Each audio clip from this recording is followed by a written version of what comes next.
అందులో కొందరికి మాత్రమే దొరుకుతున్నాయి. వీటన్నిటిని కూడా మేము క్రెడాయితో కానీ లేకపోతే ఎన్ఏసి నేషనల్ అకాడమీ ఆఫ్ కన్స్ట్రక్షన్స్తో వాళ్ళతో కానీ ఇతర పారిశ్రామికవేత్తలతో ఏర్పాటు చేసిన సమావేశాలలో చాలా ఉద్యోగాలు మా పరిశ్రమలలో ఉన్నాయి. కానీ స్కిల్డ్ ఎంప్లాయీస్ ఎవరు మాకు దొరకడం లేదు, వెల్ ట్రైన్డ్ ఎవరు రావడం లేదు. దీనికి ఏదో ఒక పరిష్కారం చూడాలి అని వాళ్ళు మాకు సూచన చేశారు. వారి సూచనల్ని ఆలోచన చేసి టాటా ఇండస్ట్రీస్ వాళ్ళతో మాట్లాడి మనం ఒకప్పుడు ఇండస్ట్రియల్ ట్రైనింగ్ ఇన్స్టిట్యూట్గా పెట్టుకున్నవి ఈ తెలంగాణ రాష్ట్రంలో 65 ఉన్నాయి. కానీ అక్కడ 40 సంవత్సరాల క్రితం నిర్ణయించిన సిలబస్ను వాళ్ళకు బోధించడం వల్ల వాళ్ళు సర్టిఫికెట్ తీసుకొని బయటకు వస్తే వాళ్ళకి ఇక్కడ ఉండే ఉద్యోగానికి వాళ్ళకున్న సర్టిఫికెట్కి అసలు సంబంధం లేకుండా పోతుంది. అందుకే టాటా ఇన్స్టిట్యూట్తో మాట్లాడి వాటిని అప్గ్రేడ్ చేయడానికి ఐటీఐలను కాస్త అడ్వాన్స్డ్ టెక్నాలజీ సెంటర్స్గా అక్కడ సాంకేతిక నైపుణ్యాన్ని అభివృద్ధి చేసి సిలబస్ను మార్చి వాళ్ళకి అక్కడ ట్రైనింగ్ ఇచ్చి అక్కడి నుంచే వాళ్లకు పరిశ్రమలకు ఉద్యోగ ఉపాధి అవకాశాలు కల్పించడానికి కాంగ్రెస్ పార్టీ ప్రభుత్వాన్ని ఏర్పాటు చేసిన మరుక్షణం టాటా యాజమాన్యంతో మాట్లాడి 2400 కోట్ల రూపాయలతో వాటిని ఆధునీకరించే పనిలో మా ప్రభుత్వం నిమగ్నమైంది. 2400 కోట్లల్లో ప్రభుత్వం నిధులు పెట్టిందని మీరు అనుకుంటే పొరపాటు.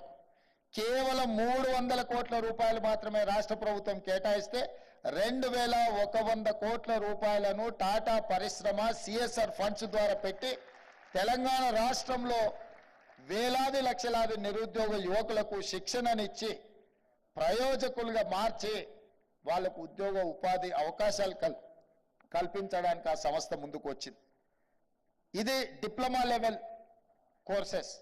కానీ డిగ్రీ లెవెల్లో కూడా అప్గ్రేడ్ చేయాల్సిన అవసరం ఉంది. స్కిల్ అప్గ్రేడేషన్ అనేది చాలా అవసరం అని గుర్తించి అందుకే ఇండియాలో ఉండే బెస్ట్ ఇన్స్టిట్యూట్స్ అన్నిటిని స్టడీ చేసినాం, యూనివర్సిటీని స్టడీ చేసినాం, మన దగ్గర ఉన్న ఐఎస్బిని స్టడీ చేసినాం, IIITని స్టడీ చేసినాం, ఒడిశాలో ఉన్న యూనివర్సిటీస్ని చూసినాం, ఢిల్లీలో ఉన్న యూనివర్సిటీస్ని చూసినాం.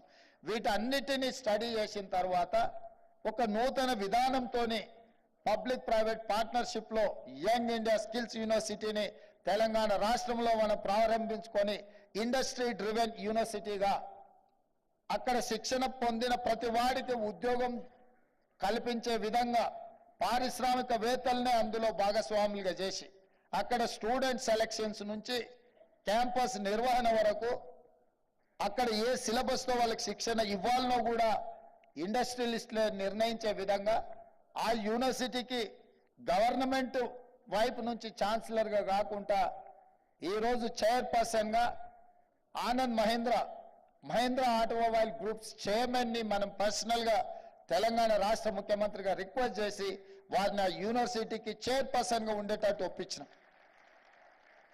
రేపు వారితోని తెలంగాణ రాష్ట్రంలో ఉన్న ఐటీ, ఫార్మా, అదర్ ఇండస్ట్రియలిస్టులతో అందరితో ఒక సమావేశాన్ని ఏర్పాటు చేసినాం. దాని నిర్వహణకు అవసరమైన కార్పస్ ఫండ్ను కూడా ఇండస్ట్రియలిస్టుల నుంచే కలెక్ట్ చేయాలనుకుంటున్నాం. మా జయేష్ రంజన్ గారు దీన్ని కోఆర్డినేట్ చేస్తున్నారు. నాకు తెలిసి రేపు ఒక్కరోజే రేపు ఈవినింగ్ ఆనంద్ మహేంద్రతో ఏర్పాటు చేసిన ఈ పారిశ్రామికవేత్తలతో ఒక చిన్న గెట్ టుగెదర్ మినిమం 300 నుంచి 500 కోట్ల రూపాయల పరిశ్రమలు ఈ యూనివర్సిటీని నిర్వహించడానికి ఇవ్వడానికి ముందుకు వచ్చి ఒక కార్పస్ ఫండ్ క్రియేట్ చేసి బడ్జెట్ కన్స్ట్రెయిన్స్ లేకుండా ఆర్థిక ఇబ్బందులు లేకుండా యూనివర్సిటీని నిర్వహించడమే కాకుండా గ్రామీణ ప్రాంతాలలో ఉన్న చదువుకున్న నిరుద్యోగ యువకులకు శిక్షణ ఇవ్వడం ద్వారా ఉద్యోగ ఉపాధి అవకాశాలు కల్పించడానికి ఈ ప్రభుత్వం విధి విధానాలను ఖరారు చేసింది. ముందుకొచ్చిన పారిశ్రామికవేత్తలందరికీ కూడా ఆనంద్ మహేంద్ర లాంటి వ్యక్తులకు తెలంగాణ రాష్ట్ర ప్రభుత్వం తరఫున కృతజ్ఞతలు తెలియజేస్తున్నాం. ఇది రాజకీయ ప్రయోజనం కోసం కాదు. ప్రతి సంవత్సరం 1,00,000 మంది ఇంజనీరింగ్ గ్రాడ్యుయేట్స్ బయటకు వస్తే చాలా మంది ఇంజనీరింగ్ చదువుకున్నాం, ఉద్యోగం రావడం లేదంటారు. ఉద్యోగాలు ఇప్పించమని వాళ్ళ తల్లిదండ్రులు మా దగ్గరకు వస్తారు.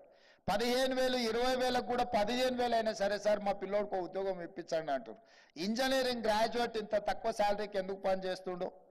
ఏదైనా కన్స్ట్రక్షన్ కంపెనీ సైడ్ కొంచెం ఫీల్డ్ ఎక్స్పీరియన్స్ ఉండి ప్రాక్టికల్గా అనుభవం ఉన్న వాళ్ళని చూస్తే 40,000-50,000 తక్కువ కాకుండా ఎవరు రావడం లేదు. అంటే ఎక్కడైతే సాంకేతిక నైపుణ్యం లోపించిందో వాళ్ళకు ఉద్యోగ అవకాశాలు రావడం లేదు. అందుకే వాళ్ళందరికీ కూడా స్కిల్ అప్గ్రేడ్ చేసి వాళ్ళకి శిక్షణ ఇవ్వడం ద్వారా పరిశ్రమలకు సాంకేతిక నైపుణ్యం ఉన్న నిరుద్యోగ యువకులను అందుబాటులోకి తీసుకొస్తే పరిశ్రమలు బలపడతాయి, పరిశ్రమలలో ఉత్పత్తి పెరుగుతుంది, తెలంగాణ రాష్ట్ర ఆర్థిక విధానము పెరుగుతుంది అని మా ప్రభుత్వం బలంగా విశ్వసించడం వల్ల ఈరోజు ఆ విధానాన్ని కూడా తీసుకొని ముందుకు వచ్చినాం. ఇదే కాకుండా ఈరోజు వ్యవసాయం దండగా కాదు, వ్యవసాయం పండుగ అని మా ప్రభుత్వం యొక్క ఆలోచన, మా విధానం. అందుకే రైతులకు ఉచిత విద్యుత్ ఇచ్చినాం, రైతులకు రుణమాఫీ చేసినాం, రైతులకు సబ్సిడీలో ఇత్తనాలు ఇచ్చినాం, రైతులకు సబ్సిడీలో ఎరువులు ఇచ్చినాం, రైతులకు సబ్సిడీలో వ్యవసాయ పనిముట్లను ఇచ్చినాం. అయినా రైతుల జీవితాలలో మార్పు రావడం లేదు, ఆర్థికంగా నిలదొక్కుకోవడం లేదు. ఈ రోజు కూడా రైతులు ఆత్మహత్యలు చేసుకునే పరిస్థితి ఉన్నది. దీన్ని నిశితంగా గమనించాల్సిన అవసరం తెలంగాణ సమాజానికి ఉన్నది. నిన్నగాక మొన్న బట్టి విక్రమార్క గారి సహకారంతో 2 లక్షల రూపాయల వరకు రుణమాఫీని 18,000 కోట్ల రూపాయలను 27 రోజుల్లో రైతుల ఖాతాలో వేసి రైతులకు రుణ విముక్తులను కలిగించిన చర్యలు కూడా చేపట్టినాం. అయినా రైతుల కష్టాలు తీరడం లేదు. గ్రామీణ ప్రాంతం నుంచి వచ్చిన నేను దీన్ని నిశితంగా గమనించి పరిశీలించి మీ ముందు ఉంచుతున్న మాట ఏంది అని అంటే, కుటుంబంలో చాలా మంది వ్యవసాయం మీదనే ఆధారపడడం వల్ల వ్యవసాయం ద్వారా వచ్చిన ఆదాయం కుటుంబానికి సరిపోవడం లేదు. ఒక కుటుంబంలో 10 మంది ఉంటే 10లో 8 మంది వాళ్ళకున్న 5 ఎకరాల భూమి మీద వ్యవసాయం మీదనే ఆధారపడడం వల్ల 5 ఎకరాలలో పండించిన పంట కుటుంబంలో ఉండే 8 మందికి ఖర్చులకు, అవసరాలకు, ఆర్థిక ఎదుగుదలకు ఉపయోగపడడం లేదు.